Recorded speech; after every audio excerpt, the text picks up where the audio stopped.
길이는 보통 많이 다니다 보면 우리가 여러분 산을 많이 가보시면 주로 사람이 낸 길도 있지만 그냥 어떤 곳을 많이 밟다 보면 그곳에 길이 나요.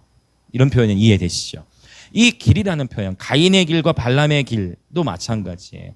가인 한 사람이 범죄를 했는데 그 가인이 범죄했던 그와 똑같은 패턴으로 삶이 향하고 있다면 그것은 곧 가인의 길을 걸어가고 있는 것입니다.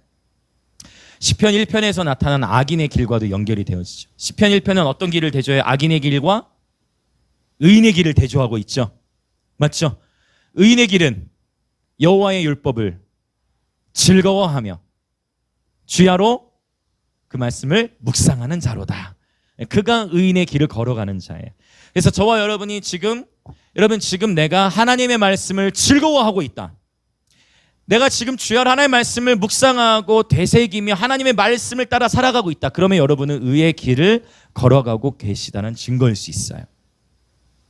갈망이라는 것도 사슴이 시냇물을 찾아 헤매듯이 목마르 사슴이 시냇물을 찾아 헤매듯이 내 영혼이 주님을 찾기에 갈급하다. 사슴은 물을 수시로 보충해야 돼요. 사슴은 5분 이내로 반드시 물을 마셔야 돼. 그러지 않으면 사슴은 심장이 작아가지고 사슴이 심장이 너무 작기 때문에 물을 빨리 보충하지 않으면 사슴의 심장이 터집니다. 사슴은 5분 이내로 계속 물을 마셔야 돼. 영적인 원리도 이와 같은 거. 참 이 시를 잘 썼죠. 사슴이 그 시냇물을 찾기에 갈급함 같이 내 영혼이 주님을 찾기에 갈급합니다. 우리도 그리스도의 생명 안에 날마다 거해야 됩니다. 24시간 365일 그리스도의 생명 안에 거하는 저와 여러분이 되기를 원합니다. 아멘, 아멘. 내 안에 하나님을 향한 배고픔과 갈망함이 있다는 것이 어쩌면 우리가 주님과 동행하고 있다는 증거가 될 수 있어요. 내 안에 하나님을 향한 배고픔, 그분을 더 알고자 하는 갈망, 하나님과 더 친밀해지고자 하는 갈망, 이러한 갈망이 저와 여러분 안에 있다면 그것은 지금 의인의 길을 걸어가고 있다는 또한 증거가 될 수 있는 것입니다. 그래서 갈망이라는 것도 너무 귀한 하나님의 선물이에요. 여러분 오늘의 예배도 감격스러우십니까? 여러분 일주일에 한 번 반복되는 이 주일 예배, 여러분 우리가 이 갈망, 우리가 주님과 친밀한 사귐으로 들어가지 않으면 일주일에 한 번 드리는 이 예배가 그냥 종교적인 형식으로 끝나버릴 수 있는 거예요. 이것을 이사야서에서 하나님 지적하시는 거예요. 야, 너희가 매 주일, 매 안식일마다 내 제단에 가져오는 그 재물 내가 역겹다. 난 너희의 예배 받기가 싫다. 라고까지 하나님 아주 충격적으로 하나님의 백성들에 선언하신 거. 왜? 너희는 너희의 입술로는 나를 원한다 하지만 너희의 마음은 나에게서 멀다. 하나님 책망하신 것이죠. 오늘 저와 여러분의 입술의 말과 우리 마음의 묵상이 하나가 되어 주님께 온전히 연락되어지길 원합니다. 아멘, 아멘. 무릇 지킬 만한 것 중에 너의 마음을 지키라. 생명의 근원이 이에서 남이니라. 할렐루야. 이런 마음을 지키십시오. 강하고 담대하십시오. 강하고 담대하십시오. 그리고 이 강하고 담대, 자꾸 즉흥적으로 설교를 가는 걸 본문해야 되는데 강하고 담대해지려면 어떻게 해야 돼요? 요한서서 1장 7절과 9절에서 강하고 담대하라고 하잖아요. 근데 그 사이에 뭐가 있어요? 1장 8절에 이 율법책을 내 입에서 떠나지 말게 하고 주야로 그것을 묵상하여 그 가운데 기록한 대로 지켜 행하라. 할렐루야. 어떻게 우리의 삶이 강하고 담대할 수 있어요? 율법책을 우리 입에 있게 하는 거예요. 하나님의 말씀을 주야로 묵상하는 거예요. 그리고 이 하나님의 말씀을 간직하는 거예요. 이 지키다라는 의미가 간직하다, 지키다, 보호하다. 그리고 그 하나님의 말씀에 지켜진 대로, 기록된 대로 순종하는 것입니다. 그러할 때 우리의 마음이 강하고 담대할 수 있는 것입니다. 할렐루야. 오직 하나님의 말씀의 반석 위에 우리의 삶이 견고히 세워지는 저와 여러분 되시기를 원합니다. 아멘. 자, 오늘 세 가지 길이 나오는데 11절을 마지막에 보고 12절부터 이 11절에 대한 설명, 즉 가인의 길과 발람의 길과 고렙의 패역의 길을 걷는 자들의 삶이 어떠하다라는 표현이 12절부터 이제 비유로 나타나요. 그래서 이 비유가 조금 복잡한 부분들도 있기 때문에 이 부분을 제가 좀 풀어서 설명을 드리고 이제 11절 이 세 가지 길을 구체적으로 살펴보고 기도하도록 하겠습니다. 자, 12절과 13절을 보겠습니다. 먼저 12절. 유다서 우리 12절을 같이 읽겠습니다. 자, 유다서 1장 12절. 자, 같이 읽을까요? 시작. 그들은 기탄 없이 너희와 함께 먹으니 너희의 애찬의 암초요 자기 몸만 기르는 목자요 바람에 불려가는 물 없는 구름이요 죽고 또 죽어 뿌리까지 뽑힌 열매 없는 가을 나무요. 아멘. 자, 이렇게 지금 우리가 한글로 이렇게 쭉 읽다 보면 이게 무슨 말인지 조금 이해가 안 될 수도 있어요. 네, 그래서 이 부분을 조금 설명을 드릴게요. 자, 기탄 없이라는 표현은요 헬라어로 아포보스라는 단어를 썼는데 이 기탄 없다라는 표현은 뭐냐면 두려워하는 마음 없이라는 의미예요. 그러니까 더 쉽게 설명을 드리면 이들은 즉 가만히 들어온 자들, 하나님의 은혜를 방탕히 여기는 자들, 교회 안에 타협, 교회를 세속화시키려는 신학들, 이러한 흐름들은 이들은 결국 뭐냐? 하나님을 두려워하는 마음이 없이라는 의미예요. 두려워하는 마음 없이, 하나님을 두려워하는 마음 없이 너희와 함께 먹으니 너희의 애찬의 암초요. 여기서 이 애찬이라는 단어는요 헬라어로 아가페가 쓰였어요. 아가페. 아가페는 많이 들어보셨을 거예요. 그렇죠? 아가페는 하나님의 무조건적인 사랑을 나타내잖아요. 그렇죠? 이 아가페가 쓰였어요. 그래서 애찬의 암초라는 건 뭐냐면요. 애찬. 이제 물론 이 문맥 안에서 유다가 1세기 때는 애찬하면 뭐가 떠오르세요? 성찬식이 떠오를 수 있어요. 성찬의 의미로 쓰였다라고 볼 수도 있지만 사실 헬라어 원어는 그냥 아가페가 쓰였기 때문에 그러니까 원어적으로 본다면 애찬이라는 표현보다는 성찬. 그래 고맙다. 그래 성민아. 자, 애찬.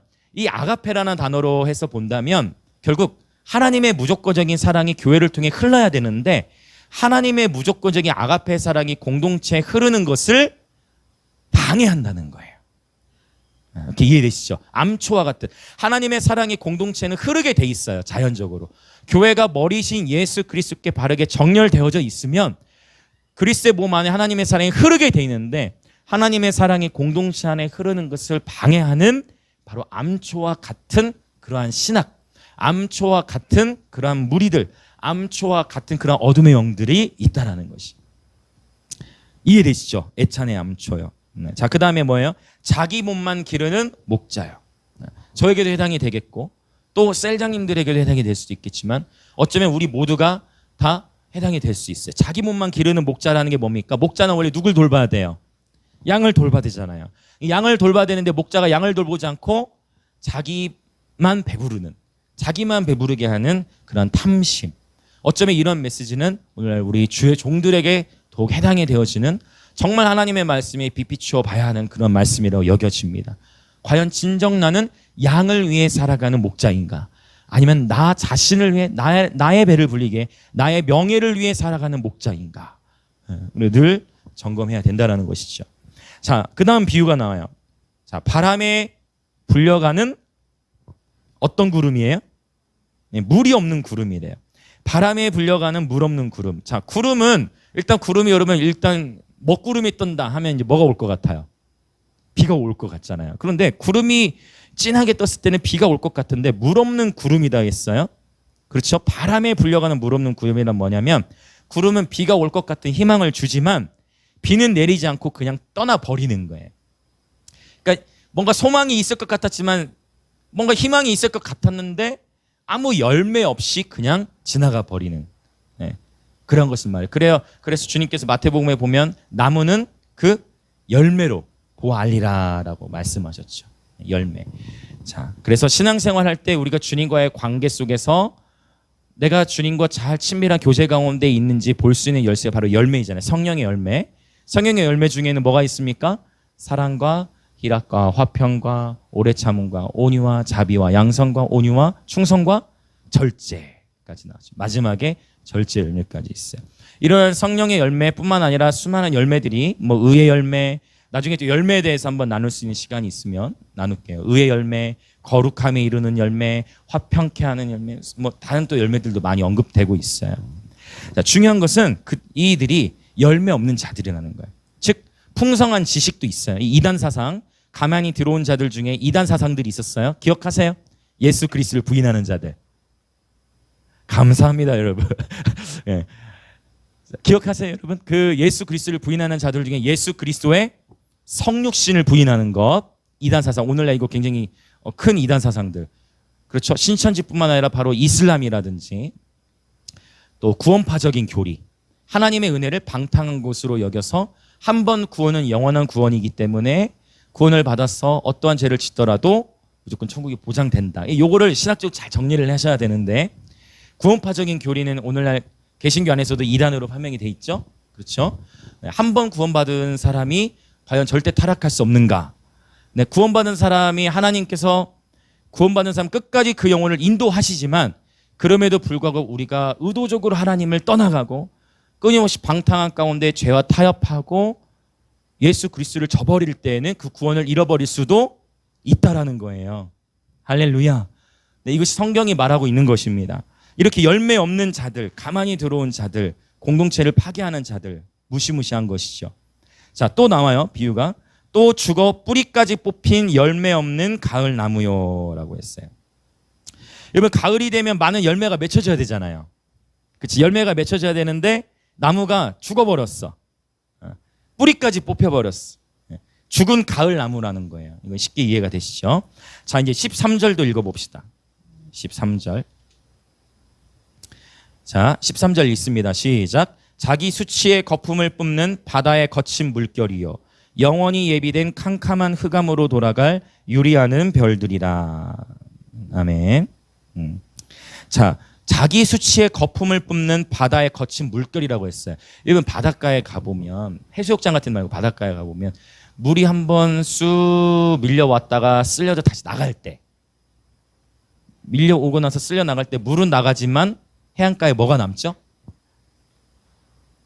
뭐 이것저것 남죠. 해초 같은 거. 그래서 이 지금 비유의 목적은 뭐냐면, 자기 수치의 거품을 뿜는 바다의 거친 물결이라 했을 때, 자, 파도가 물러가고 난 다음에 남아있는 해초 조각이나 나무 조각 같은 잡동사니들을 말하는 거예요. 네. 유다 그 목적으로 이 13절에 이 표현을 쓰고 있어요. 자, 이제 하나가 더 나왔어요. 이들은 어떻답니까? 영원히 예비된 캄캄한 흑암으로 돌아갈 유리하는 별들이라 라고 했어요. 영원히 예비된 캄캄한 흑암으로 돌아갈 유리하는 별들. 유리하다라는 건 뭐예요? 유리하는 것은 떠도는 거잖아요. 계속 방황하는 거잖아요. 방황만 하다가 영원한 흑암, 즉 영원한 흑암은 무엇을 상징하겠어요? 지옥으로 들어간다라는 거예요. 멸망에 들어가게 된다라는 것입니다. 지금 사실은 11절부터 지금 12절, 13절을 봤는데 이 말씀들을 가만히 보자면 지금 교회 공동체 안에 이러한 이단 사상들이 들어온 거잖아요.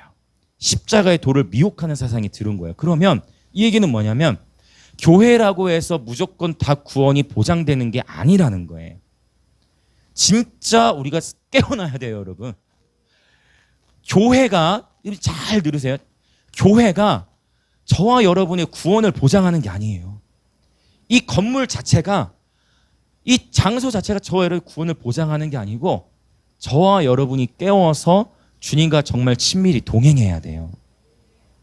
물론 우리 영광의 임재 교회가 이렇게 깨어있는 교회가 돼야 되고, 영광의 임재 교회가 이렇게 하나님 마음에 합한 교회가 돼야 돼요. 그렇죠. 온전히 하나님의 사랑에 흐를 수 있도록 해야 되고, 어떤 어둠의 공격들에 대해서 깨어서 막아야 되고, 이단 사상들에 대해서도 막아서야 되고. 네. 이제 진짜 이 코로나 시국에 하나님은 우리가 도전하신 게 뭐냐면 진짜 교회가 되도록 우리를 부르시는 거예요. 그렇다고 결코 주의해야 될 게 있으니 고라에 대한 얘기 할 건데, 절대 어떠한 교회들에 대해서 비난하시면 안 돼요. 그거는 같은 우리의 그리스도의 몸을 해치는 거예요. 큰 교회든 작은 교회든 어떤 교회를 향해서도 비난의 말들 하지 마십시오. 아멘. 네. 보세요. 우리 유다서 지난주에 봤죠? 천사장 미가엘, 모세 시체를 가지고 사탄하고 변론할 때 천사장 미가엘조차도 사탄 자체에 대해서 공격하지 않고 심판을 누구에게 맡겼어요? 하나님께 맡겼죠. 아멘. 모든 판단은 누구에게만 맡겨야 된다? 하나님께만. 할렐루야. 절대 말로 우리의 이웃, 형제, 교회들을 절대 비판하면 안 됩니다. 모든 판단은 오직 하나님께만 맡겨야 돼요. 우리는 오직 서로를 격려하고 중보하고 품어야 됩니다. 할렐루야. 그 주님께서 수술하시도록, 이렇게 말씀을 통해 말씀이 스스로 우리를 수술하시도록, 할렐루야. 하나님의 말씀이 우리를 수술하시도록 내어드리는 것. 예. 그래서 진리에는 타협이 없어야 돼요. 절대 진리에는 타협이 없어야 되지만 우리는 서로 사랑하는 공동체가 돼야 됩니다. 아멘, 아멘. 자, 14절 흥미롭습니다. 드디어 이제 에녹 1서 1장 9절에 언급되는 말씀을 그대로 유다가 인용했습니다. 14절 같이 읽어볼게요. 14절. 자, 시작. 아담의 7대 손 에녹이 이 사람들에 대하여도 예언하여 이르되 보라 주께서 그 수만의 거룩한 자와 함께 임하셨나니. 아멘. 임하셨나니. 주께서 그 수만의 거룩한 자와 함께 임하셨나니. 미래형이에요? 과거형이에요? 과거형이죠. 헬라 원문에도 과거형으로 기록이 됐어요. 그러면 에녹의 시대에 주께서 수많은 거룩한 자와 함께 임하셨나요? 에녹 시대 때 어떻습니까, 여러분? 에녹이 기록하고 있잖아요, 그렇죠? 주께서 그 수많은 거룩한 자와 함께 임하셨나니라고 유다가 기록할 때 에녹이 이렇게 사람들에 대하여 예언하였고 실제 임하였다라고 과거형으로 기록을 하고 있는데 주께서 임하셨을까요?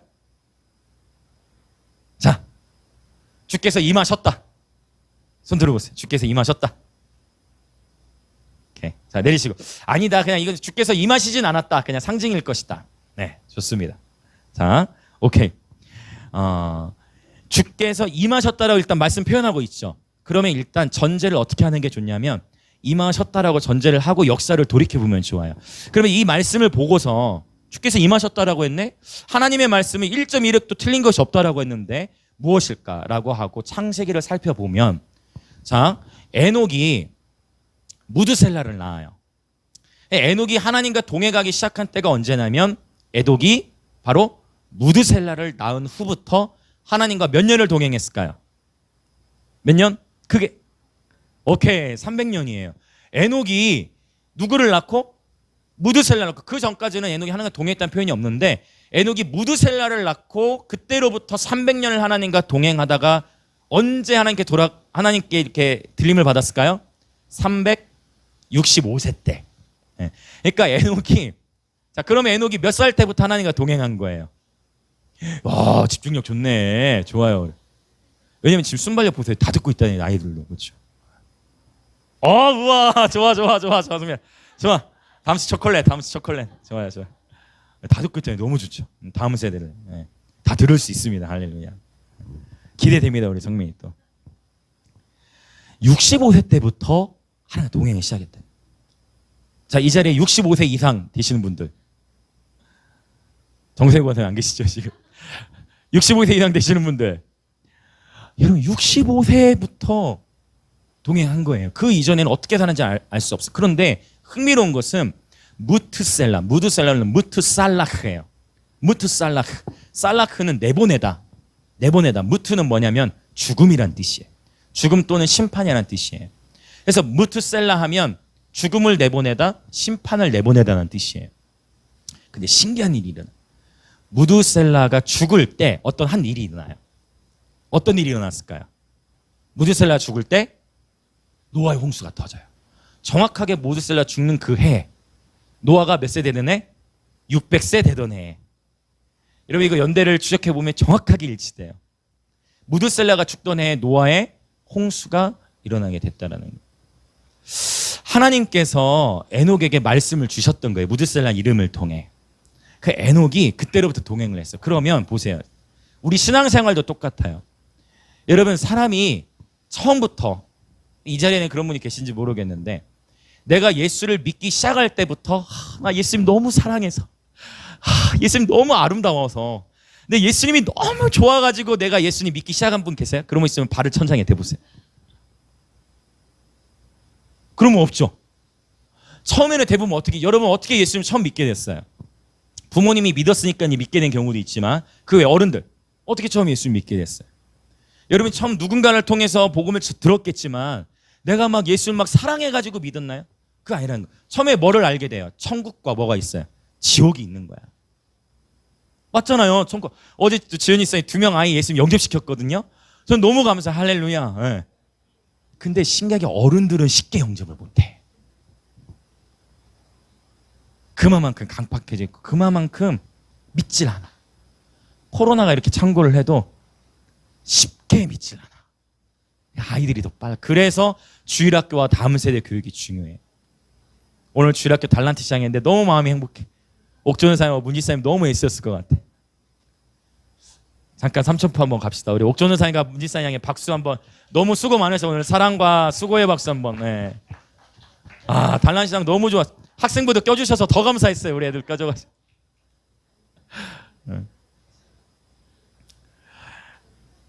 한 영혼을 섬길 때 하나님이 우리의 마음 보시고 또 이렇게 보내실 거예요.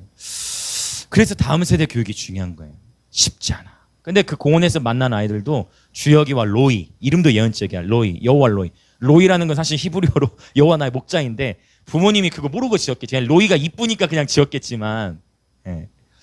그렇게 어렸을 때 한번 예수님을 영접하고 나면 나중에 시간에서 언젠가 하나님께서 그 아이의 삶에 개입하세요.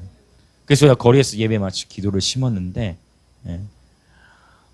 우리 이 전도의 기쁨이 있어요. 나가면 천국에서는 어제 잔치가 열린 거예요. 죄인 하나가 주께로 돌이키면 천국에 잔치가 있다 했거든. 예.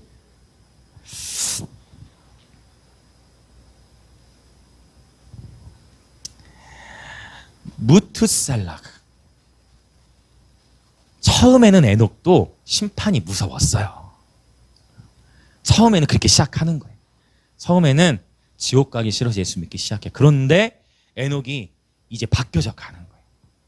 여러분, 에녹이 한 번에 하늘로 뿅 올라갔다고 해가지고 에녹은 처음부터 날 때부터 막 이렇게 그랬을 수도 있지만 에녹도 처음에는 심판이 무서웠어요.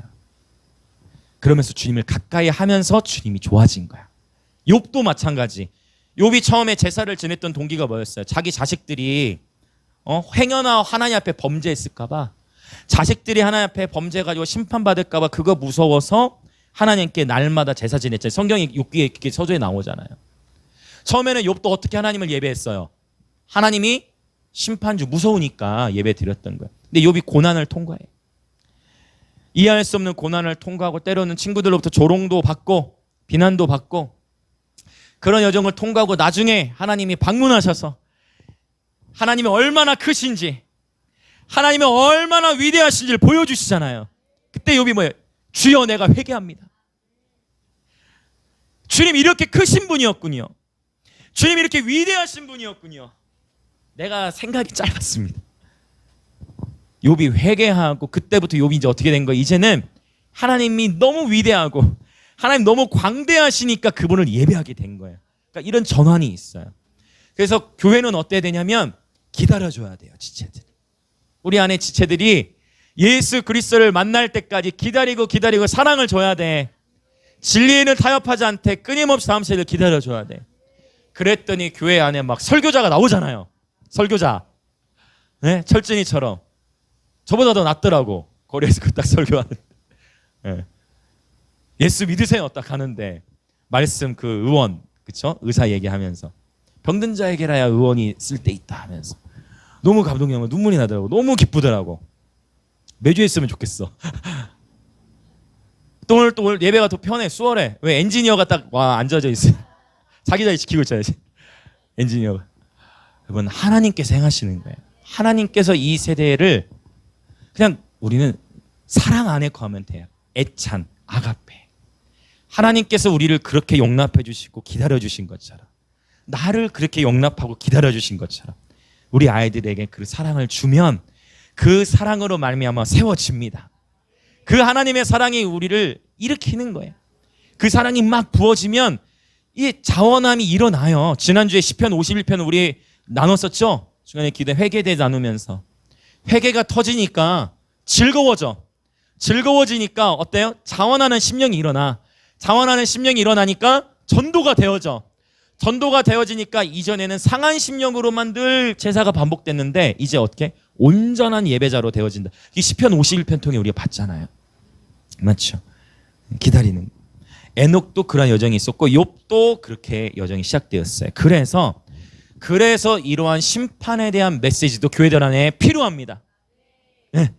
교회들 안에 그래서 이 심판의 메시지도 필요해요. 그런데 보자면 실제 예수 그리스도께서 노아의 홍수 때 이 땅에 오신 게 아니라 실제 육신을 입고 온 건 아니잖아요. 그러나 성경은 뭐라고 기록해요? 그 심판이 있고 누가 오셨던 거예요? 주가 오셨다라는 거예요. 여러분, 그렇게 주님은 그때도 오셨던 거예요. 그분이 임하신 거예요. 그분이 임재하시면 그분의 임재 안에는 거룩함이 있어요. 그분의 임재 안에는 순결함이 있어요.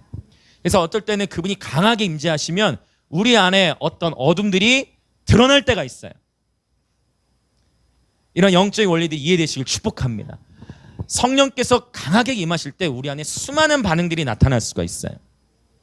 오히려 반대로 생각하면 바로 놀라우신 그분이 오셨는데 아무 반응이 없는 게 더 이상할 수도 있어. 반대로 생각하면. 그냥 현상 자체는 주목하지 마세요. 현상 자체는 중요한 게 아니야. 그러나 제 말하고자 하는 의도 이해되시죠? 그분이 오시는데 아무 반응이 없는 게 더 이상할 수 있다라는 그 생각. 하나님이 임하시면 어떤 수많은 일들이 일어날지 몰라요. 그분이 임하시면 그곳에 뭔가 부흥이 터진 거예요. 여러분, 하나님의 일이 나타나는 것이 부흥이에요. 심판도 저는 하나님의 부흥이라고 봐요. 하박국 3장에 나오는 부흥은 사실 긍정적인 문맥이 아니잖아요. 하박국의 본문은 긍정적 문맥이 아니에요. 악인들이 막 창궐하고. 그 하박국이 뭐라고 표현해요? 부흥케 해주십시오란 다음에 뭐 중에 긍휼을 잊지 마세요? 진노 중이라도 긍휼을 잊지 마세요라고 하잖아요. 네. 그래서 지금 이 코로나도 주님께서 우리에게 메시지를 던지시는 거다. 이거 반복해서 말씀드리는 거죠. 네. 하나님은 지금 열방을 깨우시는 거예요. 이 심판을 통해. 깨어나라고. 깨어나라고 계속 하나님은 콜링하시는 겁니다. 지금 아담의 7대손 에녹을 통해 하나님 예언케 하셨는데 악한 자들에 대한 심판이 이미 이 세상의 시초로부터 창세기의 시대로부터 이미 태초부터 하나님의 계획 속에 있었다라는 것을 우리 인정할 수밖에 없다라는 거예요. 사실은 예수 그리스도의 십자가 사건도 요한계시록 13장 8절인가 9절인가에 보면 사실 헬라어 원문으로 보면 창세 전에 죽임을 당한 어린 양이에요. 근데 이게 창세 전에 죽임을 당한 어린 양이라고 원문은 돼 있는데 한글 성경에는 그렇게 번역이 되지 못했어요. 아무래도 그게 이제 이해하기가 어려웠었던 것 같기도 해요, 번역할 때. 근데 헬라어 원문이나 또 영어 번역본들의 일부 번역본들을 보면 그렇게 돼 있어요. 창세 전에 죽임을 당한 어린 양. 예수 그리스도는 AD 1세기 때 죽임을 당하셨잖아요. 그러나 성경은 뭐라고 증거하고 있다? 창세 전에 죽임을 당한 어린 양. 예수 그리스도를 통한 구속의 사건이 창세 전부터 예정되어 있었다. 할렐루야. 그게 요한복음 1장에서 말하는 말씀이 육신이 되어 우리 가운데 거하셨는데 이 말씀이 곧 하나님이셨잖아요. 이 말씀이 하나님과 함께 하셨고. 맞죠? 네. 자, 주님께서 이 말씀이 성취되게 하셨고 그러면 왜 유다는 이 말씀을 여기다 언급하냐는 거예요. 즉 유다가 이 말씀을 다시 한번 언급하는 이유는 여러분 주께서 오실 것입니다. 그걸 언급하는 거예요. 여러분 주께서 심판하러 오실 거예요. 네. 이거를 깨어있으라는 거예요. 교회들 안에. 심판에 대한 메시지가 오히려 축복인 줄 믿습니다. 네. 15절 봅시다. 1장 15절. 자, 15절 선포합니다. 시작. 이는 뭇 사람을 심판하사 모든 경건하지 않은 자가 경건하지 않게 행한 모든 경건하지 않은 일과 또 경건하지 않은 죄인들이 주를 거슬러 한 모든 완악한 말로 말미암아 그들을 정죄하려 하심이라 하였느니라. 아멘. 뭔가 헷갈리는 것 같지만 잘 정리돼 있죠. 경건하지 않은 자라는 표현이 여러 번 나오지만 아마 이해되셨을 거예요. 우리 다음 세대를 축복하는 것은 이 말씀을 많이 읽다 보면 국어 실력이 올라가게 돼 있습니다. 우리 암송대회 출동 준비해야죠. 방학하고 이제. 뭇 사람을 심판하사 모든 경건하지 않은 자가 경건하지 않게 행한 모든 경건하지 않은 일과 또 경건하지 않은 죄인들이 주를 거슬러 한 모든 완악한 말로 말미암아 그들을 정죄하려 하심이라. 주님께서 여기 뭇사람이라 했는데 여기 뭇이라는 단어 헬라어 또 파스가 쓰였어요. 파스. 즉 모든 사람. 하나님 모든 사람이 심판하러 오실 거라는 거예요. 여러분 이 심판의 때가 있을 것을 믿으세요? 예수께서 다시 재림하실 걸 믿으십니까? 악인들에게는 주님의 다시 오심이 심판의 때인데 구원을 얻는 우리들에게는 예수께서 다시 오심이 혼인 잔치의 때인 거예요. 신랑이신 예수님과 드디어 얼굴과 얼굴을 맞대보는 때인 것입니다. 그날을 사모하시길 축복합니다. 어쩔 수 없어요. 그래서 이것은 성경에서 정한 이원론적인 원리가 바로 이럴 때 나타날 수밖에 어쩔 수 없어요. 이원론이 잘못됐다라고 말할 경우도 있는데 성경은 빛 아니면 어둠이고 극명해. 천국 아니면 지옥이 천국 지옥 중간 없어요, 여러분. 맞죠? 어떠한 신학의 사상에 그럼도 이거는 타협할 수 없는 거예요. 네. 천국과 지옥은 명확히 있잖아요. 할렐루야. 네. 자, 완악한 말로 말미암아 그들을 정죄하려 하심이라 하였느니라. 자, 16절 이제 읽어봅시다. 16절. 자, 시작. 이 사람들은 원망하는 자며 불만을 토하는 자며 그 정욕대로 행하는 자라. 그 입으로 자랑하는 말을 하며 이익을 위하여 아첨하느니라. 아멘. 아멘입니다. 자, 원망이 나왔죠? 또 뭐가 나왔어요? 불평이 나왔네요. 불만. 그 다음에 정욕이 나왔죠. 그리고 자랑하는 말. 그 다음에 이익을 위하여 아첨한다 했어요. 이익을 위하여. 자, 바로 이제 지금 이러한 사람들 얘기했는데 11절 이후부터 지금 이어진다라는 거예요. 사실 여기서 말한 이러한 사람들은 우리가 몇 주 동안 계속 지금 살펴보았던 가만히 들어온 몇 사람, 그렇죠? 주 예수 그리스도를 부인하는 자들, 믿지 아니하는 자들 다 연결되어 있는 것입니다. 그렇죠? 유다서를 지금 몇 주째 계속 보고 있죠. 자, 이제 그렇다면 11절 이제 읽어봅시다. 11절 시작. 화 있을진저 이 사람들이여 가인의 길에 행하였으며 삭슬 위하여 발람의 어그러진 길로 몰려갔으며 고라의 폐역을 따라 멸망을 받았도다. 아멘. 저와 여러분이 절대 저는 구원의 확신은 지니시되 여러분 늘 죄와는 타협하지 않으시길 축복합니다. 네. 결코 죄와는 타협하지 않으시길 축복해. 죄라는 것이 내가 작은 것 하나 문을 열어주면 그 죄가 또 다른 죄를 낳고, 죄는 항상 전염성이 굉장히 강해서 더 자극적이고 더 심한 죄를 범하려 하는 그러한 어떤 그런 이 오염된 전염성이 있어요. 너무 강해 이게. 그래서 주님은 말씀하시기를 선줄로 생각할 때 넘어질까 조심하라 했잖아요. 이 영역은요 늘 깨어 있어야 돼요. 누구나 다. 모든 사람이, 적어도 그리스도인이라면 예수 그리스도께서 다시 재림하시거나 아니면 내가 이 세계에서의 삶이 끝날 때까지 끊임없이 우리 자신을 쳐서 복종시켜야 돼. 죄와 싸우되 피 흘리기까지 싸워야 돼. 한순간 죄의 문을 열어주면 그 원수의 참소를 통해서 우리 삶이 무너져 버리는 거예요. 자, 이제 그럼 이제 세 가지 길을 봅시다. 첫 번째 어떤 길이에요? 가인의 길. 가인이 어떤 일을 행했어요? 가인은 어떤 죄를 졌지? 가인 어떤 죄를 지었니? 살인. 그 살인인데 최초의 살인자죠. 가인이 최초로 사람을 죽인 거예요. 사람을 죽였는데 누굴 죽였어요? 사실 친동생을 죽인 거예요. 살인했던 이유는 무엇입니까? 살인의 동기. 크게 다 말씀해 주세요. 죄 또 시기, 질투, 분노. 오케이. 다 굉장히 중요한 것들이에요. 시기, 질투, 분노, 또 이런 것들. 혈기. 그렇지. 그거 기다렸어요. 미움, 다툼, 시기, 질투. 미움, 다툼, 시기, 질투, 분노, 혈기. 이러한 것들을 처리하지 않았을 때 이 죄가 심각하게 정도까지 간 거예요. 최초의 살인자로 가인은 신약 성경에서도 여러 군데에서 언급이 되고 있다는 거죠. 창세기 4장 7절을 보면 이런 표현이 있어요. 가인을 향해서 하나님 하셨던 말씀. 아마도 하나님은 가인의 어떤 품성을 아셨던 것 같아. 하나님 뭐라고 가인에게 말씀하시냐면 죄가 문에 엎드러져 있다. 죄가 너를 원한다. 죄가 너를 원하나 너는 죄를 다스릴지라. 할렐루야. 자, 주변에 계신 분 한번 선포합시다. 눈을 부릅뜨고 총명한 눈빛으로. 자, 죄를 다스립시다. 또 반대쪽으로, 반대쪽 사람 보고 죄를 다스립시다. 오케이, 눈을 부릅뜨고. 졸릴수록 눈을 더 부릅뜨고. 죄를 다스려야 돼. 죄가 문에 엎드려 있어. 죄가 누굴 원한다? 너를 원한다. 자, 가리켜. 죄가 누굴 원해요? 나를 원해요. 죄는 나를 원해. 야, 이거 무서운 말이에요. 다시 한번, 죄가 누굴 원한다? 나를 원한다니까요. 죄가 나를 무너뜨리려 하는 거야. 죄가 나를. 사망이 우리를 삼키려 하는 거예요. 죄가 너를 원하나 너는 죄를 다스릴지니라. 그래서 죄에 끌려가는 것이 아니라 죄를 다스려야 됩니다. 성령의 능력으로 말미암아 죄를 다스려야 됩니다. 아멘. 미움이 자라서 살인이 되는 거예요. 시기가 자라서 살인이 되는 거예요. 질투가 자라서 살인이 되는 거예요. 분노가 자라서 살인이 되는 거예요. 어쩌면 내가 실제로 그 사람을 죽이진 않았을지라도 예수님 말씀하셨어요. 네가 누군가를 미워했으면 너는 살인한 거야.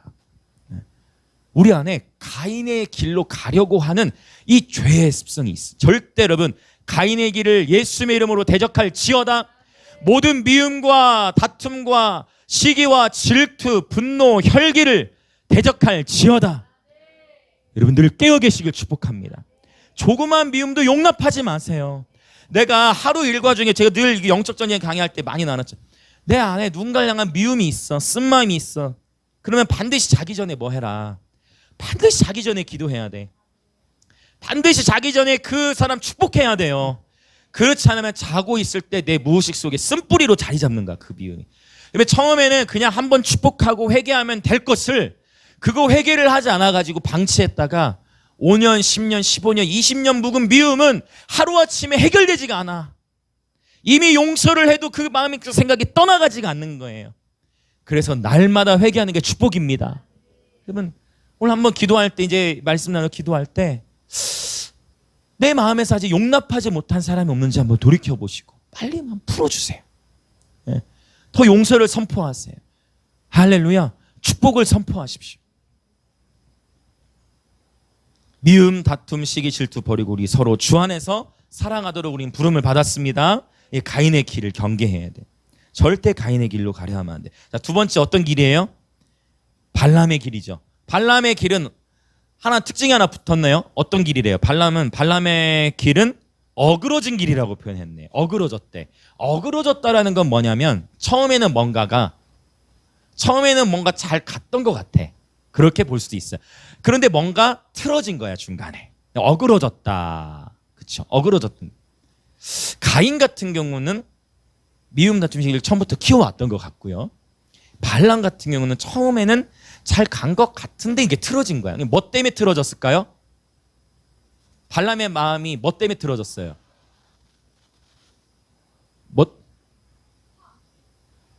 잘 안 들리. 좀 더 크게 해주십시오. 죄송해요. 마스크를 쓰셔서 죄송해요. 제가 아직 귀가 어둡네요. 잘 안 들립니다. 탐심. 아멘, 맞습니다. 탐심. 또 누가 더 얘기한 것 같은데? 탐심이죠. 탐심. 탐심의 죄. 탐욕. 오늘 유다서에서도 뭐라고 표현해요? 뭐를 위하여? 삭슬 위하여. 이 삭시 뭐예요? 돈이잖아요. 그래서 오늘 이 유다서가 오늘날 너무 기가 막힌 메시지예요. 사실 삭슬 위하여, 즉 처음에는 잘 가는 것 같았는데 돈 때문에 어그러져 버렸다는 거예요. 쉽게 얘기하면. 맞죠? 그러면 예수님께서 감히 어떠한 신도 그분과 비교한 게 없어요. 왜냐하면 구약의 사상은 뭐냐면 주와 같은 자가 없는 거야. 이게 깨달아지네 갑자기. 구약에서는 주와 같은 분이 없잖아요. 구약의 표현을 보니까 나와 같은 이가 없다고 했거든요. 근데 신약에서는 하나님과 견주는 신으로 예수님이 비유하신 게 나오네. 지금 깨달아졌어요. 저. 하나님과 견주어진 게 뭐예요? 돈이에요. 돈. 하나님과 재물을 겸하여 섬길 수 없느니라. 두 주인을 섬길 수 없나니 하나님 같이. 그렇다면 돈이라는 것이 어마어마한 영향력을 지닌 거야. 디모데 후서입니까? 디모데 전서 6장입니까? 돈을 사랑함이 일만 악의 뿌리. 여러분 악에 대해서, 죄에 대해서, 죄보다 사실 더 심한 게 이제 악인데, 악에 대해서 만 가지 악 일일이 나열할 수 있는 사람 발을 천장에 대보세요. 혹시 막 나열하기 시작할 수 있으니. 1만의 악을 다 셀 수 있어요. 근데 그 1만 악의 뿌리가 뭐다고요? 돈을 사랑함에 있대. 여러분 이거 절대 경계하셔야 돼요. 돈은 전도서에 보면 이 참 신앙생활 균형이라는 게 너무 중요한데, 전도서에 보면 돈은 범사에 이용된다 했어요. 즉 돈은 필요해. 맞죠? 재정이 필요해요. 재정을 창출해야 돼요. 그러나 돈을 사랑하면 안 돼. 요 경계를 잘 지키셔야 돼. 그래서 깨어 있어야 되는 거야. 왜 깨어 있어야 되느냐? 그냥 자면 안 돼? 졸면 안 돼? 안 된다는 거예요. 왜? 이게 교묘해. 원수가 속이는 게. 돈이 필요하고 돈을 통해 여러분 돈이 있어야 전도도 나가잖아요. 이제 우리 KF945입니다. 어디 있습니다. 돈 필요하잖아요. 전도할 때. 또 돈이 있어야 하고 먹고 또 교제하고 돈이 있어야 주의 나라가 확장이 되잖아요. 그런데 돈을 사랑하면 안 된다는 거야. 이거 여러분 마음을 잘 지키셔야 돼요. 저는 여러분 돈을 사랑할 것 같으시면 돈을 차라리 밝히지 마세요. 차라리 그게 나. 왜? 돈을 사랑하면 뭐에게 문을 열어줘요? 이거 중요한 일만 악의 문을 열어준다는 거예요. 무시무시한 거예요. 나는 잘 가고 있다 생각하는데 발람처럼. 나는 잘 가고 있다 생각하는데 한순간에 어그러진다니까요. 탐심. 발람이 물론 또 잘못한 게 있죠. 이스라엘 백성들로 하여금 음행을 저지르도록 이스라엘 백성을 죄짓겠지만 유다서에서 지금 지적하고 있는 것은 주로 뭐냐면 삭슬 위하여. 맞죠? 즉 만몬을 의미하는 거예요. 만몬이 돈입니다. 돈은 필요하지만 돈을 사랑하는 자리에 거하지 않는 것. 여러분 이거 너무 중요합니다. 여러분 그래서 오늘 마음을 점검하시고 혹 나도 모르게 내가 돈을 사랑하는 마음, 돈을 따라서 사역하거나 돈을 따라서 내가 어떤 야망을 갖거나 이런 부분들에 있어서 여러분 마음을 잘 지키셔야 돼요. 굉장히 민감하죠. 네. 말을 저도 좀 아끼겠습니다. 여러분 돈은 민감한 주제예요. 그러면 이 말씀 그대로 붙들고 기도하시길 축복해요. 돈을 사랑하는 것은 일만하게 뿌리가 됩니다. 너무 이 말씀에 저와 여러분이 자신하지 않았으면 좋겠어요. 이 말씀 앞에는 조금 겸손히 우리 자신을 잘 돌아보고 그러면 돈을 사랑하지 않는 가장 좋은 방법이 뭘까요? 돈을 사랑하지 않는 삶의 열매를 닫아내는 거. 그게 구제예요. 그게 심는 거예요. 그게 선교예요. 그래서 선교 헌금, 그래서 구제 헌금, 그래서 공동체들 영혼들 섬기고 우리가 주일 헌금 드리고 섬기는 이유가 뭐예요? 내 삶의 주인이 돈이 아니라 하나님이시라는 것을 증거하는 거예요. 돈이 힘이 있거든요. 돈이 말을 하거든요. 그걸 말하는 거 내 삶을 보이지 않는 하나님을 어떻게 드러내요? 우리의 재정생활로. 여러분 11조는 축복입니다. 지난주였나 보민에게도 11조를 가르쳐. 우리 11조 했었지. 그치? 믿음을 드러내는 믿음에 대한 나눴거든. 11조. 여러분 11조 하면 축복인 거 아시죠? 네. 이것도 이원론적이야. 11절 하면 축복이고 하지 않으면 하나님 뭐라고 그랬어요? 도둑놈이라고 했잖아요. 하나님 말라기세. 하나님의 도둑이 되면 안 되겠죠. 여기서 이제 이것도 신학이 이제 요즘 어떤 게 있냐면 11조에 대해서도 이제 다른 신학의 그림이 뭐 와요. 여러분은 그걸 들어보신 적은 없는 것 같네요. 보니까 요즘에 그것도 공격이 있어요. 신학 사상이 11조가 의무가 아니고 이제 그런 표현으로 여러분 그건 희석되는 거예요. 11조는 축복이에요. 하나님 우리를 축복 이게 내 삶의 주인이 누구냐인 거에 대한 명백한 신앙 고백인 거예요. 만약 저는 담대히 여러분 개척교회 목사는 두려울 게 없습니다. 나중에 커서도 이 마음이 이게 초심이 똑같아야 돼. 네, 그렇지. 여러분들이 이제 선지자 역할을 해주셔야 되는 거예요 이제. 지금 어차피 잃을 게 없지만 나중에도 똑같이 잃을 게 없게 되기를 기도해 주세요. 여러분 이거 하나님의 축복이에요. 11조는 만약에 이거 신학적으로 정리해서 그거 드리기 아깝다라는 것은 여러분 그것은 돈을 사랑한 거 연결되는 거예요. 그냥 뭐 단순하게 마음 있는 곳에 물질이 가는 거예요. 내 가족을 위해서는 자기 몸을 기르는 목자 나왔죠. 맞죠? 여기 12절에 자기 몸만 기르는 목자. 자기 자식과 자기의 자녀들을 위해서는 그렇게 유학도 보내고 이렇게 하잖아요. 유학도 보내고 비판으로 막 가면 안 되는데 저도 조심해야겠네. 이게 자기 몸만 기르는 거 안 되잖아요. 맞죠? 네. 제가 자꾸 지금 조심하려면 같이 그렇게 가야죠. 자녀도 세워야 되지만 제가 이제 우리 예심이라 이렇게 보면은 하나님이 키우신다. 그거 참 많이 느껴요. 얼마나 못 먹고 자랐겠어요. 어렸을 때부터. 아시잖아요. 농사 짓고 사고 막 열무지 얻어 먹고. 저는 우리 다 재정 보고 다 했잖아요. 월급 20만 원 받고 그 살라고 하는데 그 하나님이 키우시더라고요. 아까 예심의 간증 잠깐 들어갈게요. 자연스럽게. 꼭 우리 딸이어서가 아니라 하나님이 진짜 키우시더라고요. 저는 그 원리를 깨달았는데 이진호 목사님 저와 동일한 사상을 가르치시더라고요. 남의 자녀들을 섬기면 내 자녀 하나님이 키우신다. 그 얘기 맞죠? 저는 그거 절대적으로 제가 눈물 머금고 아멘했어요. 하나님이 키우시더라고. 그래서 예심이 친구들 중에 어떤 친구는 예심이 보고 예수님을 보는 것 같다고 막 얘기하는 친구도 있어요. 예수 안 믿는 애들인데. 한번 예심이 친구 이제 엄마도 전화 와가지고 처음엔 교회에 대해서 조금 반감이 있으셨는데 마음이 열리시더라고. 우리의 삶을 보고 믿지 않는 자들이. 그 엄마는 그래요. 예심이가 그 친구 엄마가 그래. 자기 딸의 우상이 돼. 예심이가. 그렇게 표현하더라고. 예심아 전도해. 예심아 교회 오라고 그래. 옥조는 사이만 우리 주일학교 얼마나 졌냐 지금. 얘기하고 있거든요. 그러면 제가 예심이를 보면서 사실 뭐 우리 뭐 공부 못 시키잖아요. 뭐 공부 어떻게 학원을 보낼 수 없잖아요 사실은. 그런데 놀랍게 하나님 에베네셀 음악학원이야. 그 음악학원 저희 사역자인 걸 알고 제가 평상시에 보낼 수 없는 데를 하나님께서 목회자 자녀이기 때문에 이렇게 섬겨주시고 하는 그런 영역이 있어. 하나님이 키우시더라고. 이제 더 잘 나가야지. 어디 갔지? 더 겸손히 한순간 나라고 떨어지지 않도록 발람의 어그러진 길 절대 주의해야죠. 이거 우리가 부모님들이 함께 우리 보호해야지 함께. 여러분들 우리 어른들 예심이나 함이나 남이가 말 안 듣고 예의 안 듣는 행동이 있을 때는 여러분 함께 여러분은 어머니 아버지로서 말씀해 주세요. 할렐루야.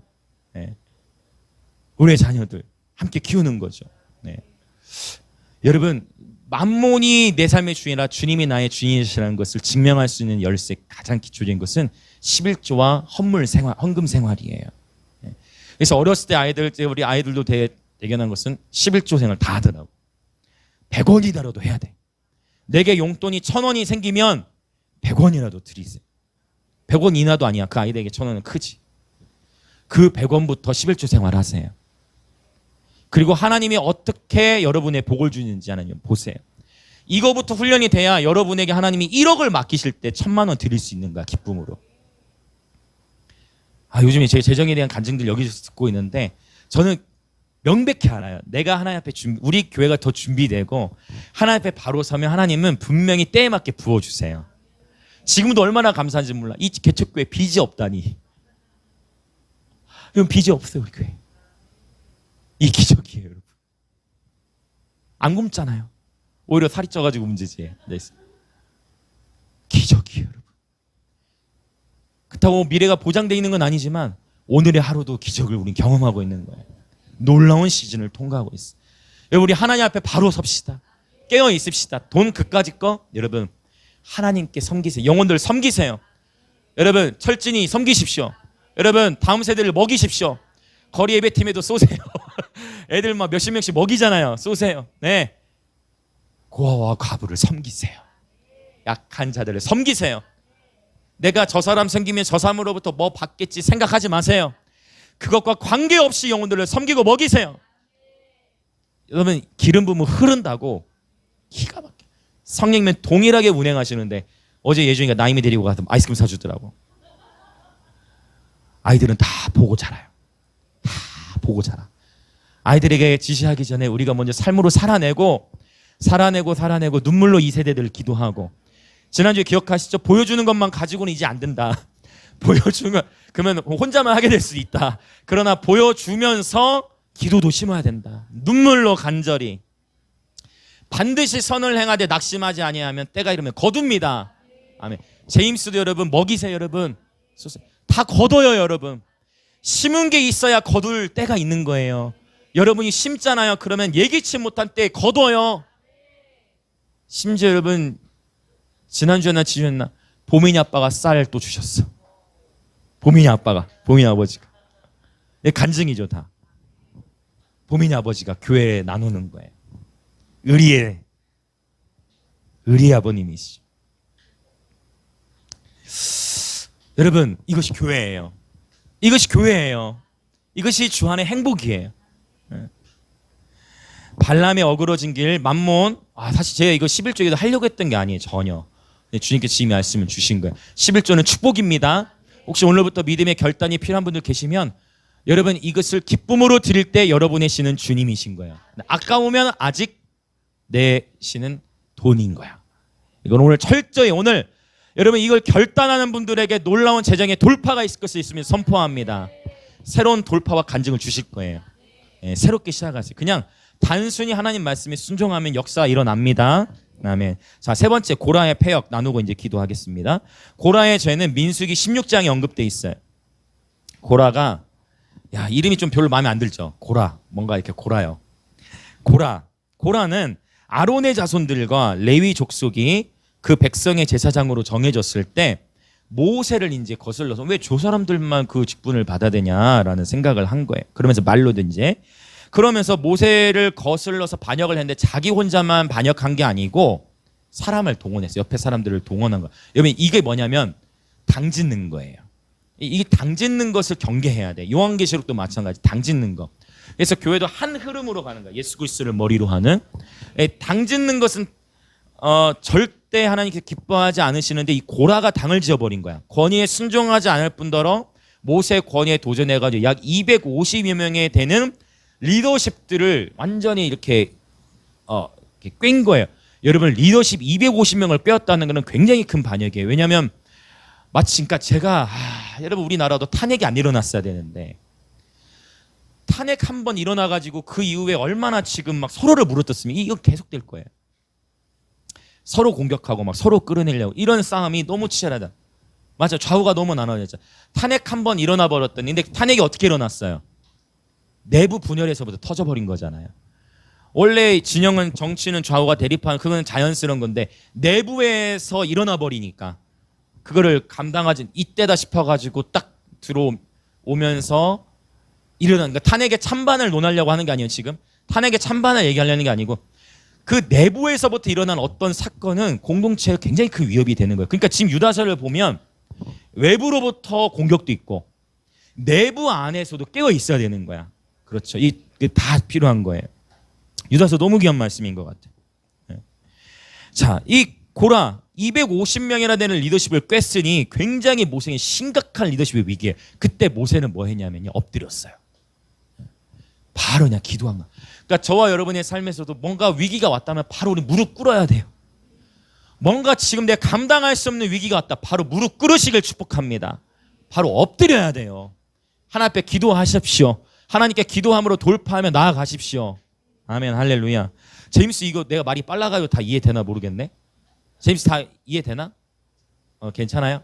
네, 미안하네 제임스 내 말이 빨라가지고 그래. 근데 다 이렇게 아이 컨택 돼주고 고마워요 제임스. 네? 여러분 어떠한 일이 있어도 리더십을 대적하시면 안 돼요. 그러나 그 리더가 죄로 가고 있으면 반드시 그거는 나단 선생님처럼 지적하셔야 돼요. 하나님의 말씀을 잘못 전하고 있으면 그것에 대해서 얘기를 해야 되는데 한국 교회에서는 이게 쉽지가 않아요. 한국 교회에서 이 문화가 이렇게 되면 이제 감히 어디서 뭐 이렇게 되고 있어. 오케이. 이 부분에 있어서는 여러분 그래서 특별히 이 반역을 일으켰다가 고라 자손이 고라와 이 250의 리더십이 반역을 일으켰다가 땅이 입을 벌려가지고 이걸 삼켜버린 거 아시죠? 물론 고라의 자손들은 깨어났어요. 고라의 자손의 씨가 시편에 나오거든. 회복된 그런 고라 자손의 그런 스토리가 시편에 나오는데 중요한 것은 오늘 저와 여러분이 또 기도할 때 어떠한 일이 있어도 주의 종들에 대해서 판단과 비난이 아니라 어떠한 대형교회 목사님들도 비판하지 마십시오. 그래서 내가 이걸 잘 구분할 수 있어야 돼요. 비판은 절대 하면 안 돼요. 그러나 중보를 하셔야 돼요. 아셨죠? 저에게는 제가 잘못 가는 길같이 보이면 저에게 얘기하세요. 저는 다 받을 준비가 돼 있어요. 내가 같이 지옥 가면 안 되고 내가 여러분을 어둠으로 끌고 가면 안 되지. 대형교회 목사님들 비판하지 마시고 나와 신학적 가치가 다른 것 같은 교회 진영도 비판하지 마세요. 혹 정치 성향이 우 쪽에 계신 분들은 좌성향에 계신 분들 무지하다고 말씀하지 마세요. 또 좌성향을 갖고 계신 분들은 우성향에 대해서 너무 지나치다라고 말씀하지 마세요. 우리는 예수파예요. 또 이제 우나 좌쪽에 계신 분들 예수파라 이런 말 하면 또 싫어해. 우면 우고 좌면 좌지 그게 뭐냐면 이렇게 하는데 no. 제가 늘 말씀드려요. 영적 전쟁 할 때 정치의 영도 나눴었지만 나눴나? 정치의 영까지 안 갔구나. 나중에 정치의 영도 다루겠습니다. 즉 정치의 영도 묶이는 거예요. 좌우에 이념대립 되는 순간 기도의 폭이 제한돼. 우리는 정치형 위에서 기도해야 돼. 셋째 하늘에서. 그래야 혈기로 가지 않고 싸우지 않고 품고 기도할 수가 있어요. 네. 절대 교회를 나누지 마십시오. 대형교회는 대형교회 부르심이 있어요. 저는 우리 대성교회 얼마나 좋은지 몰라. 장유대성교회 너무 좋아하는 우리 대성교회. 장점이 그 교회를 통해 하시는 일이 있는 거예요. 그렇죠. 큰 교회는 큰 교회 부르심이 있어. 단 그 교회가 그 부르심을 잘 감당하느냐 못하느냐는 내 소관이 아니야. 어떤 의미인지 이해되시죠? 그거는 천사장 미가엘도 하지 않았던 판단. 주께만 맡겨야 된다는 거예요. 아마 제 말이 다 이해되실 거예요. 서로를 존중해야 돼. 개척교회도 비판할 것도 없고 서로 우리는 주 안에서 하나인 것입니다. 아멘. 주님 보시기에는 다 각자 자신의 분깃에 맞게 주님 줄로 재준 구역 안에서 신실하게 해나가고 있는 거예요. 그러다가 주님이 보시기에 합당하면 유기성 목사님 후임처럼 정해졌잖아요. 유기성 목사 후임처럼 뭐 10명 20명만 목회하다가 어느 날 하나님이 세우시기도 하는 거고, 강남 중앙청량에도 결국 미국이 이민 목회 작은 교회에서 하다. 그러니까 크기는 중요치 않아. 지금 몇 명이 뭐냐 중요치 않아요. 중요한 거는 오늘 내가 신실히 주님의 부르심을 감당했느냐예요. 할렐루야. 그래서 우리 영광 임재교회도 소망이 있는 것입니다. 이 존귀한 하나님의 사람들과 이제 함께 우리 예배하고 있지 않습니까? 예? 나중에 심판은 목자장께서 나타나시면 그분이 하실 거예요. 그래서 고라의 폐역은 영적 교만을 나타내요. 영적 교만. 비난과 판단은 어떤 시기에 극해지냐면 내 안에 영적 교만이 있을 때 내가 갖고 있는 신앙의 기준과 가치관으로 내가 봤을 때 저 사람이 아직 아니야. 내가 봤을 때 저 교회는 아직 열리지 않았어. 이게 영적 교만이에요. 제일 무서운 것 중에 하나가 뭐냐면 자기 기만이라는, 한번 따라해 보시겠어요? 자기 기만. 나는 잘 가고 있고 남은 잘 못 가는 것처럼 보여지면서 판단하게 될 때 오히려 하나님 보시기에는 반대일 수도 있어요. 그 요거 깨어 있어야 돼요. 할렐루야. 자기 기만을 영어로 어떻게 하지? 자기 기만 이해돼요? 옥존조사님? 앞으로 옥존조사님 제임스 옆쪽으로 앉으셔서 자, 옥존조사님과 이준희 사모님은 앞으로 제임스 좌우에 왜냐면 우리 외국 강사분들도 오니까요. 통역도 준비할 겸 이제 하나님 준비시키신 것 같은데. 왜냐면 우간다에 제임스도 와야 되거든. 우간다에 제임스 목사님이 있어요. 자, 여러분 졸지 마시라고 제가 일부러 또 이렇게 다양한 곳으로. 자, 여러분 영적 교만을 경계해야 됩니다. 자기 기만, 자기 자신을 속이는 거야. 나는 잘 하고 있다고 믿는데 사실 내가 하나님의 마음을 놓치고 있을 때가 있다는 거야. 주님의 말씀은 어김없이 정확해요. 형제여, 어찌하여 내 눈 속에 있는 들보는 보지 못하고 내 형제에게 있는 티끌만 보느냐. 들보는 뭔지 아시죠? 들보가 뭐지? 들보. 들보가 뭘까? 들보. 괜찮아요. 한자가, 왜냐면 다음 세는 한자에는 약할 수 있어. 들보가 기둥이야, 기둥. 벽, 기둥, 벽. 기둥이야. 기둥. 기둥과 티끌은 비교할 수가 없잖아요. 할렐루야. 그래서 늘 하나님의 말씀을 누구에게? 나 자신에게 비춰야 되는 거예요. 아멘. 자, 이제 우리 기도하겠습니다. 자, 오늘 저와 여러분은 에녹의 예언에 귀를 기울여야 돼요. 에녹의 예언에. 하나님은 모든 일을 심판하기 위해 임하셨고 또 임하실 거예요. 여러분, 사람들이 보세요. 마태복음 25장입니까? 노아의 때와 같이 인자의 임함도 그러하리라. 정확하죠? 노아의 때와 같이 인자의 임함도 이와 같으리라. 아무리 노아가 하나님 심판하신다 말할 때도 믿지 않았어요. 그렇죠. 근데 무트셀라가 죽은 그 해 하나님의 이름으로 예언적으로 메시지를 보내고 계셨던 거예요. 사람들 다 먹고 장가가고 시집가고 자기 자신을 위해 살아가다가 어느 날 하나님께서 홍수를 보내셔서 그냥 쓸어버린 거예요. 완전 홍수로 쓸어버린 거예요. 네. 여러분, 지금 이 코로나가 우리에게 축복이에요. 코로나를 통해 우리의 마음이 깨어날 수 있습니다. 코로나를 통해 우리 마음이 겸손케 되는 거예요. 코로나를 통해 내 삶의 주인이 돈인지 예수인지 지금 뭐 아주 극렬하게 드러나는 거예요. 할렐루야. 코로나가 터졌다고 헌금이 그러니까 헌금이 주는 이유가 일이 수입이 줄어서 줄면 상관이 없는데 그게 아니라 코로나 때문에 교회를 안 와서 헌금이 준다. 이거는 조금 안타까운 현실인 거예요. 사실 보면은요, 수입이 줄어서 헌금 못하는 사람 제가 봤을 때 거의 없어. 진짜 신앙생활 하는 사람들은 하나님 앞에 그대로 드리시더라고요. 근데 문제는 이제 사업하거나 돈이 많은 사람들이 이제 문제지. 여러분, 오늘 다시 본질을 붙잡는 거예요. 유다서는 우리에게 너무나 소중한 메시지라고 저는 여겨져요. 유다서 마치고 히브리서로 이제 나중에 갈 건데, 오늘 기도할 때 기억하십시오. 가인의 길, 미움, 다툼, 시기, 질투, 분노, 혈기. 발람의 어그러진 길, 돈을 사랑함이 일만하게 뿌리가 되어 돈의 우선순위를 하나님께 드림으로 우리의 재정생활의 원칙은 우선으로, 여러분, 남은 걸로 하나님께 드리는 거 아닌 거 아시죠? 먼저 그의 나라와 그의 의, 먼저 하나님께 드리고 남은 걸로 생활하시길 축복합니다. 저를 감히 당당하게 여러분 도전합니다. 먼저 하나님께 드리고 남은 걸로 시작하십시오. 사실은 그 남은 것도 하나님 거죠. 우리에게 맡기신 거예요. 단지 청지기로 관리하라고. 그리고 우리가 우리에게 주어진 청지기로 맡겨주신 나머지를 잘 관리할 때 하나님은 더 맡기시는 거예요. 그러니까 저도 20만 원 받다가 이제 100만 원 받잖아요. 오픈했잖아요. 그쵸? 5배나 올랐잖아. 얼마나 긍정적입니까, 여러분? 기도합시다. 하나님, 오늘 이 시간 에녹의 예언의 귀를 기울입니다. 오늘 내 자신을 돌아봅니다. 내 스스로가 가인의 길, 발람의 길, 고라의 길에 서 있지 않는지 점검하기 원합니다. 성령님, 오늘 이 시간 회개의 영을 우리 가운데 부어주시사 우리 마음을 비춰주시고 우리 안에 미움과 다툼과 시기와 질투, 분노, 혈기, 주님, 지긋지긋합니다. 이 죄가 나를 원하고 있습니다. 성령님, 태워주십시오. 성령님, 태우소서. 주님, 돈을 사랑함도 태우소서. 영적 교만과 자기 기만도 태우소서. 주여, 한번 외치며 기도합시다. 주여,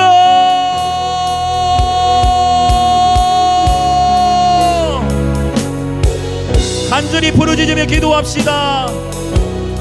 간절히 회개하며 나아갑시다. 여러분, 주님은 반드시 오세요. 모든 이들을 심판하러 오실 것인데 오늘 깨어납시다. 오늘 깨어날지어다. 가인의 길에서 나올지어다. 발람의 어그러진 길에서 나올지어다. 보라의 반역에서 나올지어다.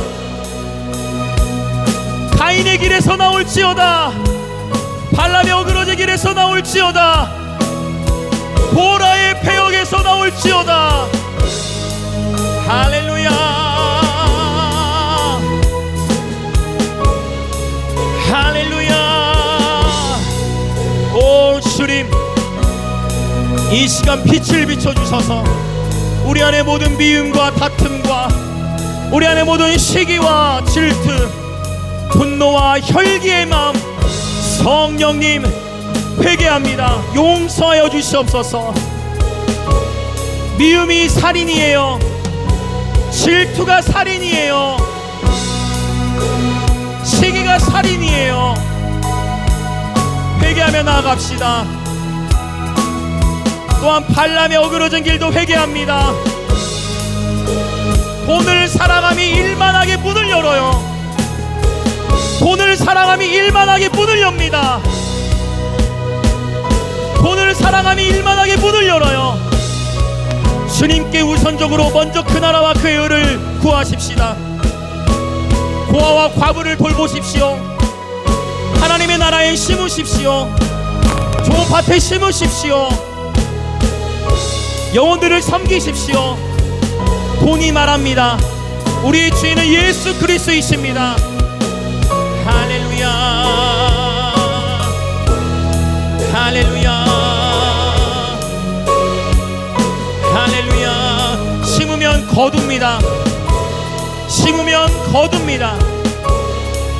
30배, 60배, 100배를 거둘 수 있어요. 순종이 길을 엽니다. 순종이 돌파를 가져와요. 순종이 돌파를 가져옵니다. 할렐루야, 할렐루야, 할렐루야. 보라의 반역을 회개합니다. 어떠한 교회를 향해서도 판단하지 않게 하소서.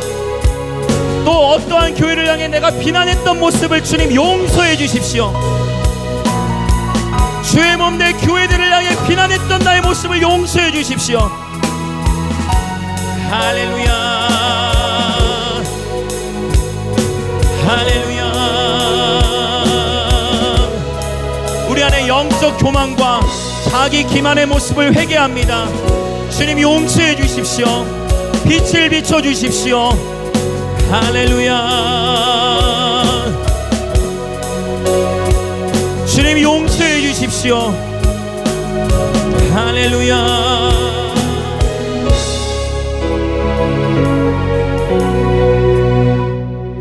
하나님 아버지, 우리의 의는 더러운 걸레와 같고, 우리는 연약함이 투성이이고, 우리는 실수 투성이이고, 우리는 참 우리 마음이 악한 자들입니다.